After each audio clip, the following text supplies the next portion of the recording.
often talked about, and all the children were surprised by looking at her exquisite drawings. So let's move on to the second part.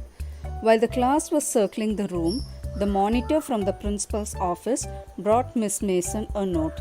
So what happened? The children were still looking at the pictures. So as they were looking, the monitor, from the principal's office brought her a note. So a small note was brought to Miss Mason. Miss Mason read it several times and studied it thoughtfully for a while. So she read the letter and she was also quite thoughtful. Then she clapped her hands. Attention class, everyone back to the seat. So she wanted all of them to listen to the note. So she asked everybody to sit in their seat. While the shuffling of the feet had stopped and the room was quiet and still, Miss Mason said, "I have a letter from Wanda's father and that I want to read to you." So what was the note in her hand? It was actually a letter from Wanda's father, and she wanted to read it to the whole class. Miss Mason stood there a moment and the silence in the room grew tense and expectant. So she waited for all the children to sit in their seats and so that everyone be quiet. So all of them sat in their seats and they were really very eager to know what was there in the letter. Teacher adjusted her glasses slowly and deliberately. Her manner indicated that what was coming. This letter from Wanda's father was a matter of great importance. So the teacher became quite serious and she wanted to show what the letter had also said. So she was quite serious and she started to read the letter. Everybody listened closely as Miss Mason read the brief note. "Dear teacher, my Wanda will not come to your school anymore." And so she started reading the letter. So what was the first line in the letter? It said, "Dear teacher, my Wanda will not come to school anymore. Jake also." Who is Jake? Jake is her little brother. Now we move away to big city. So why are they not going to the school? Going to come to the school because they are going to some other city. No more holler Pollock. So that means they're not going to tease them by their names in the other city. No more ask why funny name. And nobody is going to make fun of their name as well in the other city. Plenty of funny names in the big city. So he was telling that there are many people in the city, in the big city, where people have so many funny names. So nobody is actually going to bother about funny names. Yours truly, Wanda Petronski. So she was saying, so the father wrote his name, telling that my children are not going to come to your school, mainly because they are being made fun of for their funny names. And we are moving to a big city and there many people have such names and nobody is actually bothered about each other, and so nobody is going to make fun of my children as well. So he wrote that letter with a great amount of sorrow because his children were being teased and they were feeling bad to come to this school. So a deep silence met the reading of this letter. So everybody in the classroom were feeling very sad after hearing this letter from Miss Mason. Miss Mason took off her glasses, blew them and wiped them on her soft white handkerchief. So after reading the letter, she removed her glasses and wiped them. Then she put them on again and looked at the class. When she spoke, her voice was very low.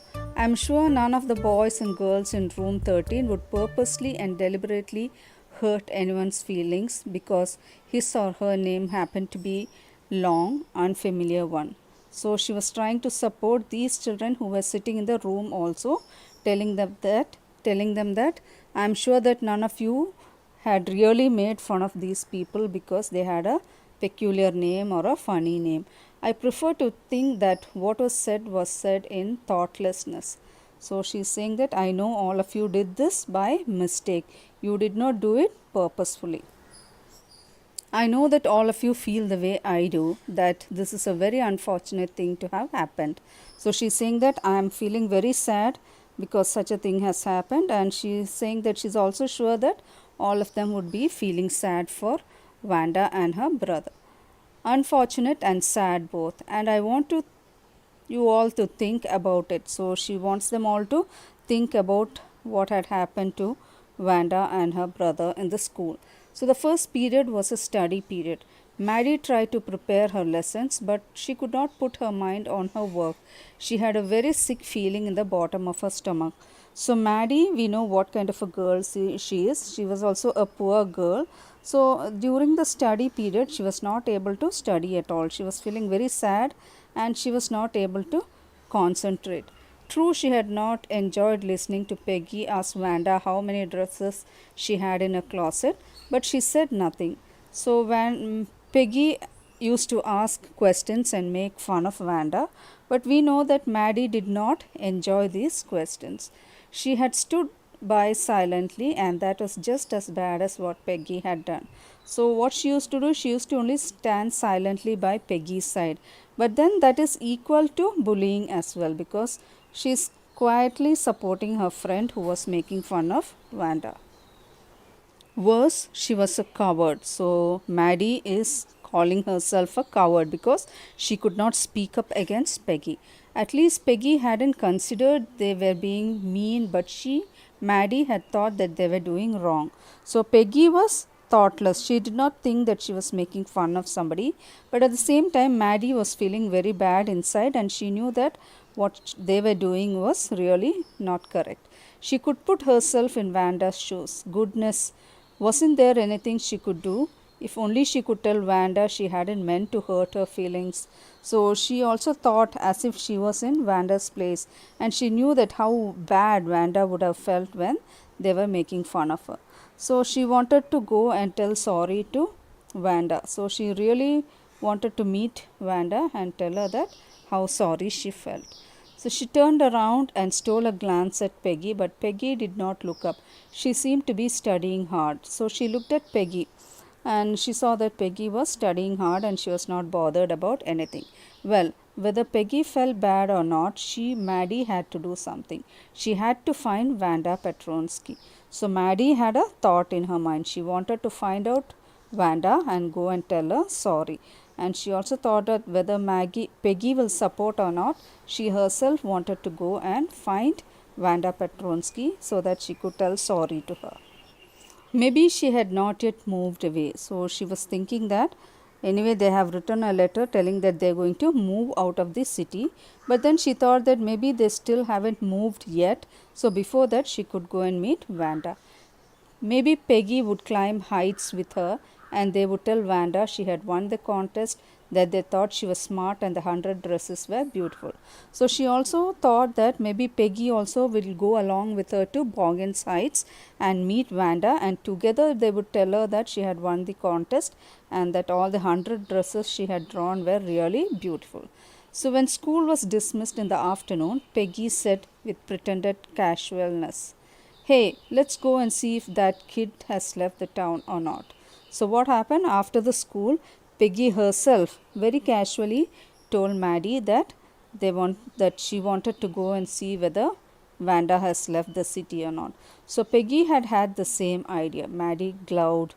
Peg was really all right. So she was also happy that Peggy also really wanted to go and meet Wanda and tell her a sorry. So she was really feeling happy for that, and they were ready to go and meet Wanda. The two girls hurried out of the building, up the street toward Boggins Heights, the part of the town that wore such a forbidding air on this kind of a November afternoon, drizzly, damp, and dismal. So both of the girls went towards that place called Boggins Heights, and they knew that it was really a dirty place. "Well, at least," said Peggy gruffly, "I never did call her a foreigner or make fun of her name. I never thought she had the sense to know we were making fun of her anyway." So Peggy was telling that she never had made fun of her name, and she also thought that she was not sensible enough to understand that she was being made fun of. "I thought she was too dumb, and gee, how can she draw?" So she was also wondering that she was a dumb child, and she was also surprised at her talent and how she was able to draw such beautiful designs. Maddie could say nothing. All she hoped was they would find Wanda. So Maddie had been silent, and in her mind she had only one thought, that she had to find Wanda and tell her a sorry. She wanted to tell her that they were sorry that they had picked on her and how wonderful the whole school thought she was, and please not to move away and everybody would be nice.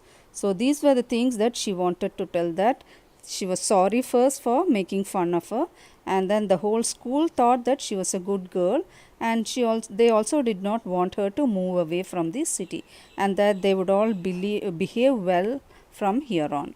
She and Peggy would fight anybody who was not nice. So she also wanted to tell her that both Maddie and Peggy would support her and would stop anybody making fun of Wanda.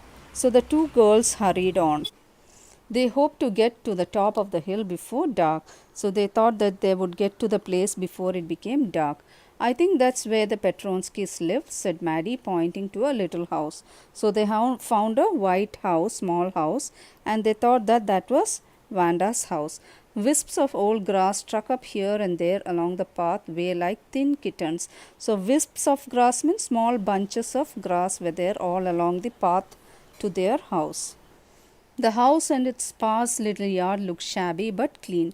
So they found the house, and it had a sparse little yard, means thin yard, front space. It was very thin. Looked shabby but clean. So it was not looking very neat, but still the whole place was looking clean. It reminded Maddie of Wanda's one dress, her faded blue cotton dress, shabby but clean. So when they looked at the house, they thought of Wanda and the one dress she wore, which looked shabby, that means not pressed at all, but it was always clean. So there was not a sign of life about the house. So when they reached there, they didn't find a sign of life. That means nobody was around. Peggy knocked firmly on the door, but there was no answer. So she knocked on the door and nobody answered. She and Maddie went around to the backyard and knocked there. Still there was no answer. So nobody answered, even though they went around and looked everywhere, nobody was there. There was no doubt about it, the Petronskis were gone. So they understood that they had already left. How could they ever make amends? They turned slowly and made their way back down the hill. So they were thinking, how could they make amends? That means, how could they change? How could they change her feelings by telling her a sorry? So slowly they felt very sad and they just walked back the hill. That means they started returning to their home. Well, anyway, said Peggy, she's gone now. So what can we do? Besides, when I was asking her about all her dresses, she probably was getting good ideas for her drawings. So Peggy was thinking, what is that we can do, because she's already gone. There's nothing much we could do. So anyway, she was happy that whenever she asked about the dresses, they were giving her ideas for making more beautiful drawings. She might not even have won the contest otherwise. So she says that is the reason why Wanda had won the contest, because she had helped her, giving her ideas to make dresses. Maddie turned this idea carefully over in her head, for if there were anything in it, she would have to feel so badly. But that night she could not sleep at all. She thought about Wanda and her faded blue dress and the little house she had lived in. So they went back. So Peggy was only trying to turn every reason into a positive one. And Maddie, on the other hand, she was feeling very bad.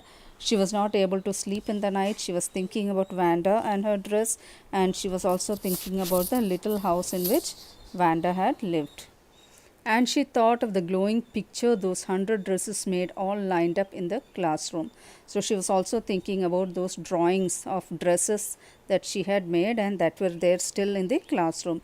At last Maddie sat up in her bed and pressed her forehead tight in her hands and really thought. This was the hardest thinking ever she had done. So she was not able to sleep. So she got up, she sat, and she started pressing her head, and she was thinking deeply. After a long time, she reached an important conclusion. So after thinking for a long time, what happened? She reached some important conclusion. Maddie, she was never going to stand by and say nothing again. If she ever heard anybody picking on someone because they had funny or looking, because they had strange name, she would speak up. So what is the decision that she had made? She's not going to support anybody who's going to make fun of people, especially if they have a funny name or if they were looking funny. So she said that she's going to stand against such people who are making fun of others. So this was the most important decision that she had made. So why was she making this decision? Because she felt sorry that it is only because of her and her friend that her friend Wanda had left the town. So she did